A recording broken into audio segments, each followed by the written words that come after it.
Welcome to the How to Scale Commercial Real Estate Show. Whether you are an active or passive investor, we'll teach you how to scale your real estate investing business into something big.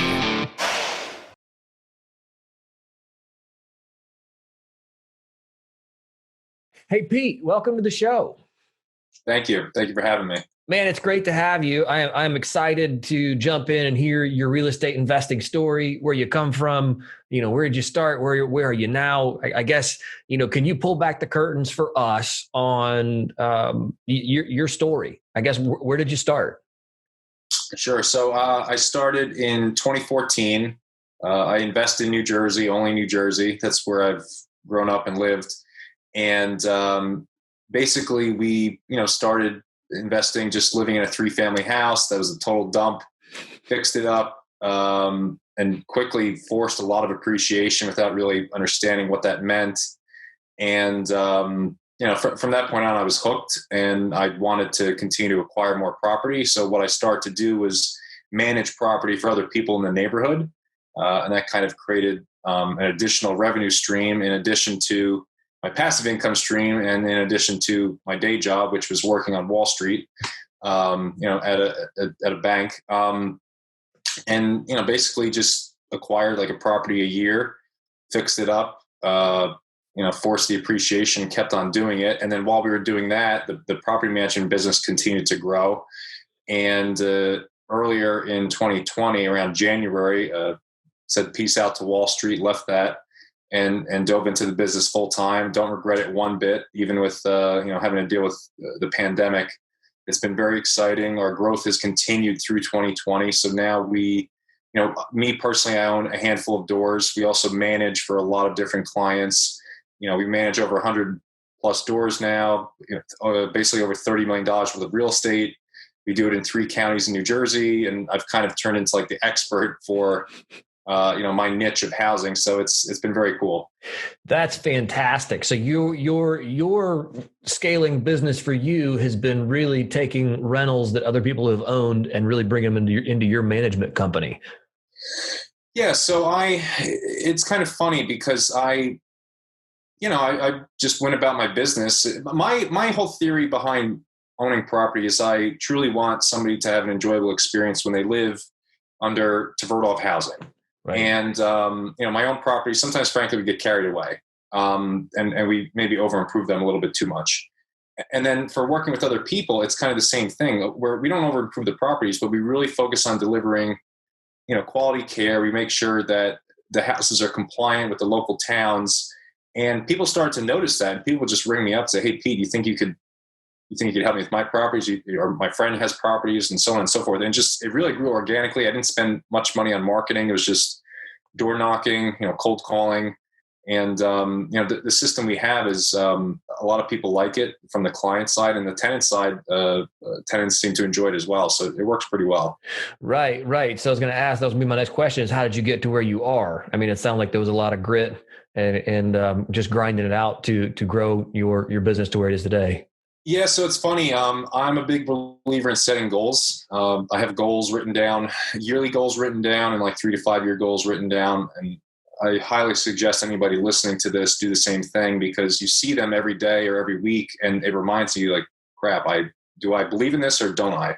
Right. So I would write like these stupid little sayings in my planner.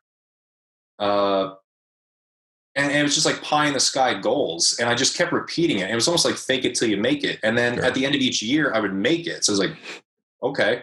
And then I would write another stupid goal the next year. So like I've done that for 3 years in a row now, just on the business side. And we've hit it each year. And this year, even with COVID, we're like 2% away from hitting our door goal, our revenue goal.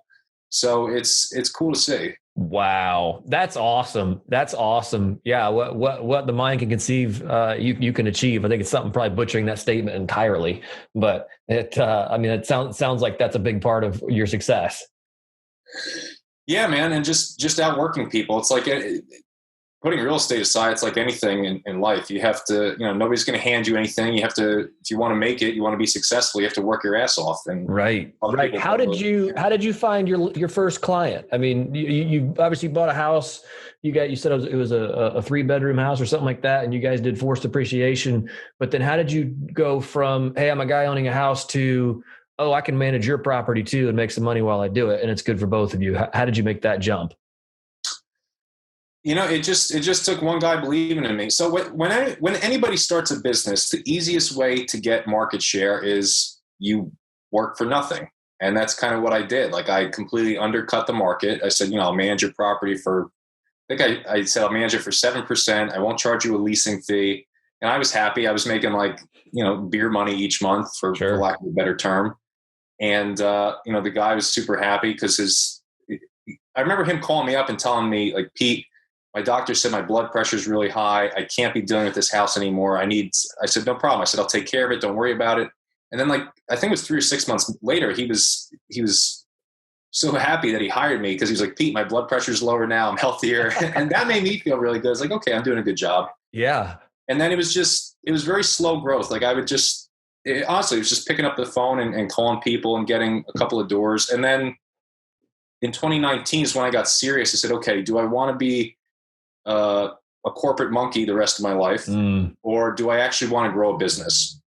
And I said, you know what, I'm going to actually try to grow my business while working. And I did. And then by the end of 2019, I was like, I'm ready to get out of this place. I don't need to work here anymore. And then 2020 hit, and our business exploded before the pandemic, which is a little frustrating. Our growth was goes like this. Our growth was like that. It was just vertical growth. Wow. And, yeah. So, but then the pandemic hit, and it's been kind of flat the rest of the year. But sure, that's being a business owner. Right. No, that certainly is, and I think anybody making that jump from a steady Eddie paycheck to going full time as an investor, that's always an impressive leap to take. So that's really cool. What are some things that you learned along the way? Some key, either bad advice you received or key lessons you learned that you said, man, that was painful. Don't do that again, or do it this way again. I guess there's lots of questions in there, but. Yeah. I am a big believer in slow growth. So there's a guy I've spoken to on internet forums who owns a vacation rental company, I want to say in Alabama or Florida. And he just kept hammering that home to me, like slow growth. And their revenue is probably north of $1 million a year now. But that always stuck with me, because you don't want to grow too fast and then your customer service stinks. Same thing with anything, whether you're acquiring apartments in a syndication, or if you start a fund or you're partnering with people, you don't want to lose track of why you started to begin with. Right. And I don't think money can be the motivating factor. So I definitely think slow growth is key. So whether that's somebody acquiring property each year. Another good piece of advice I got was from a guy who, I don't think he went to college. Long story short, owns 200 or 300 doors, those places in Costa Rica. He redeveloped one of the cities/towns in New Jersey into a really hot spot. And I remember talking with him. I would never buy a deal from him, by the way. He was always trying to rip me off. But I remember talking to him, and he would say, you want to digest the properties you buy. And by saying that, it's kind of like, all right, well, if you just bought the property, you just spent money on repairs, you're fixing it up, you want to digest that before you go out and get another one, because after a while you're spread so thin and your hands are in so many different buckets, you kind of lose track of everything. So with my business growth, I've really tried to focus on that, especially during COVID. So with my business, I said, well, wait a second. Are we compliant with all these towns? Are we, I know the owners tell me that it's a 3-bedroom, but is it really a 3-bedroom? Right. Is it a 2-bedroom? Because with property management, right, if there's somebody living in an attic and the town's like, hey, what's going on here? The owner's going to go, oh, the property manager, talk to him. Right. So things like that, I've realized, I've always kept in mind, slow growth, let's make sure we have all our ducks in a row. And then once you have a good foundation, then yeah, you continue to grow. So those are the two takeaways: slow growth and digesting what you have. Right. No, that's awesome. I think that's a good word. Yeah, I've been privy both in my own businesses and watched others that have just gone through rapid expansion, and there's a lot of pains and pitfalls that come with that. Not always negative, but it's what comes with that. Are you currently looking to grow your own portfolio, or are you looking more to grow the management side of your business? Both. So the management side, I want to grow each year. What's cool is like without even realizing it, I created like a vertically integrated business. So we do property management. We also got our general contractor license. So we have in-house construction. So we have some clients, we help them flip properties. We help them do gut rehab. So we can do everything, frankly, except ground up construction right now. We're also a realtor, and maybe next year we might even open our own brokerage. Wow. So there's within Tverdov Housing, there's really three businesses: property management, construction, and realtor services. Mm-hmm. So that's that. So that I want to grow. And again, I want it to grow slowly. Like I want to have good clients, not clients that are driving me nuts. For my own personal portfolio, we sold a house this year and basically rolled that money into what is now going to be our office. Gotcha. So we bought a building, needed a lot of work. It was basically a 2-family house in a commercial zone. We rezoned it. So the first floor is now our office space. It's a corner property, so very high traffic area. I've gotten tons of compliments about it already. So this year was about finishing that up, kind of, again, like getting our ducks in a row. And it maybe in like a year or two, like I'm kind of in the next stage of my life where I don't necessarily just want to buy a rental. Like I would like to do some small development.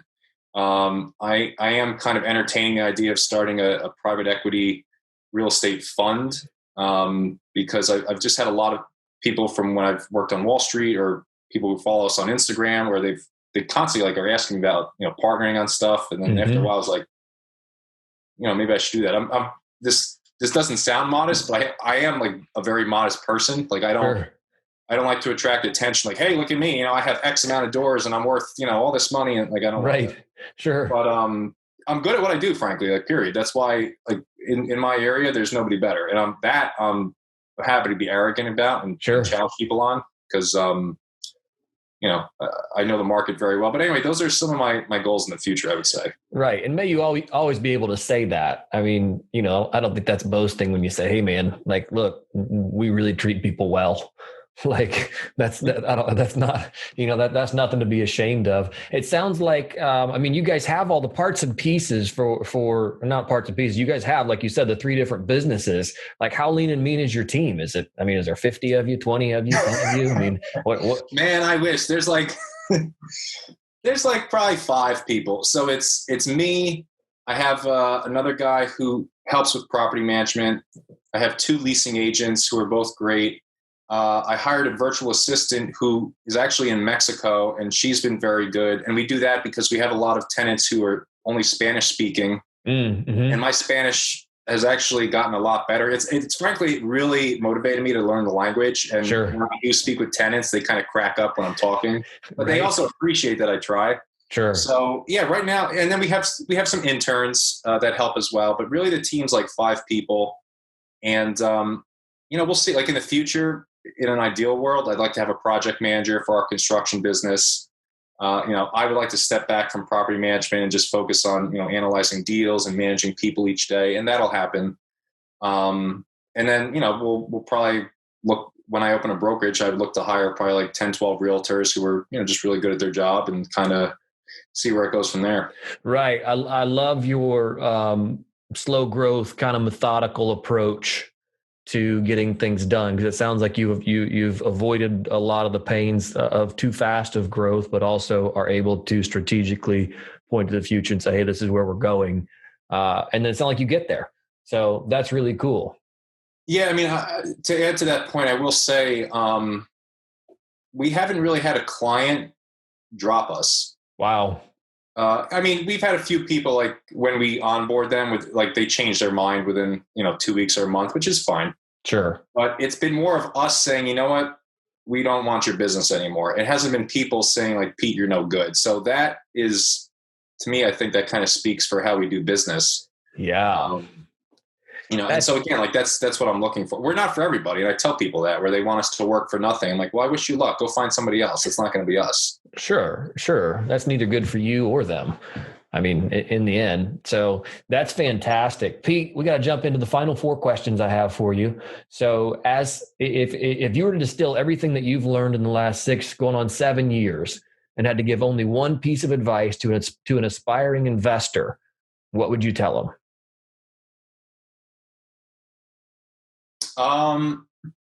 I would tell them,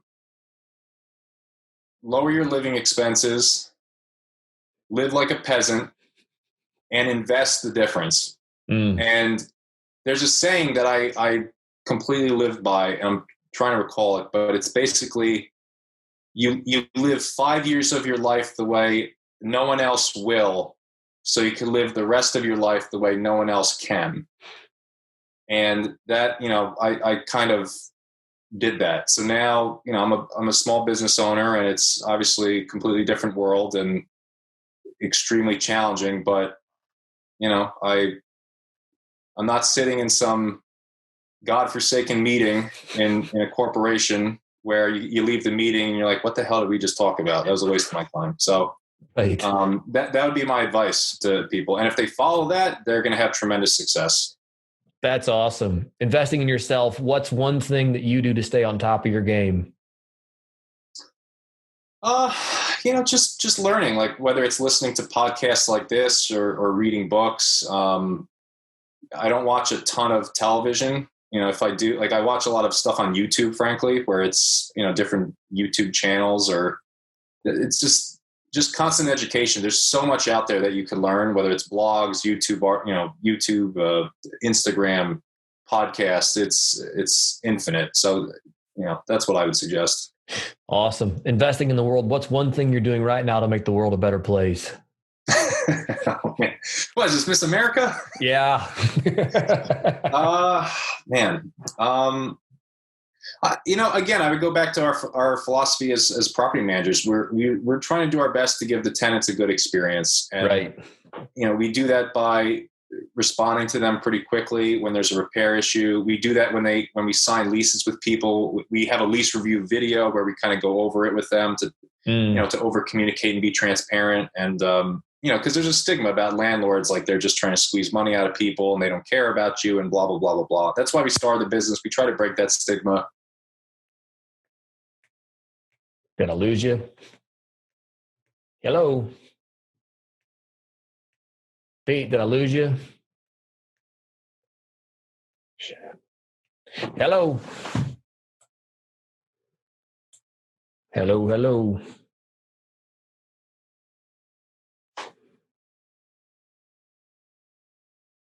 Hello. Pete, you froze. Hey, you there? Yeah, I'm here. Can you hear me? Yeah, it says it's still recording, so I'm hoping that's the case. It's recorded here locally, so okay. Here, so the where we left off, and I'm not sure if that was me or you, but either way, it doesn't matter. I heard you're trying to break the stigma, and that was the last part I heard. Which we could edit this. I mean, they'll chop this all up and make it all seem. Yeah, I could do it again if you want. So, our goal has been to break the stigma of bad landlords out there. So we just want to we want to make sure tenants have a great living experience if they're under Tverdov Housing, and whether that's responding to maintenance requests quickly.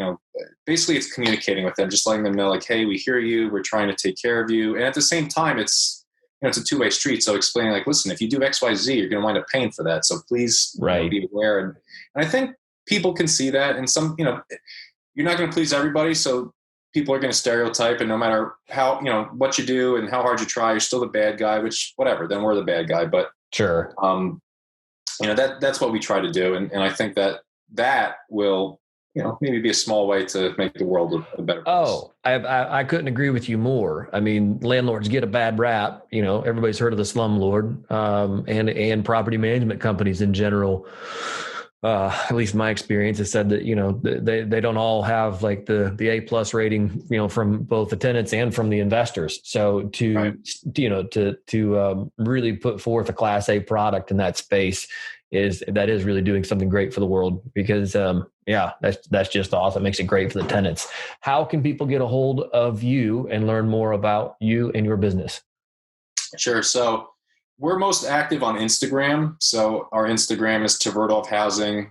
We have a website, tvdhousing.com, that kind of shows, the property management we offer, construction, realtor services. We started a YouTube channel, which is also Tverdov Housing. And I mean, we do apartment tours on there, but I give tips of, really good tips for landlords and property managers out there. We also created videos for tenants. Like we started doing like how to use a dishwasher, how to change your air filter, Sure. furnace. There's like a lot of other stuff we have in the queue. So, again, it's all stuff to help people out. So they could definitely find me on there. Right. So hunt you down on tvdhousing.com. That's awesome. Pete, thanks so much for coming on today. It was a pleasure to interview and learn more about your guys' business and what you guys are doing. I sound like you guys are doing awesome things. So best of success to you guys in the rest of 2020 and as you grow in 21. So thanks so much for the interview. Appreciate it. You have a great day. Thank you. You too.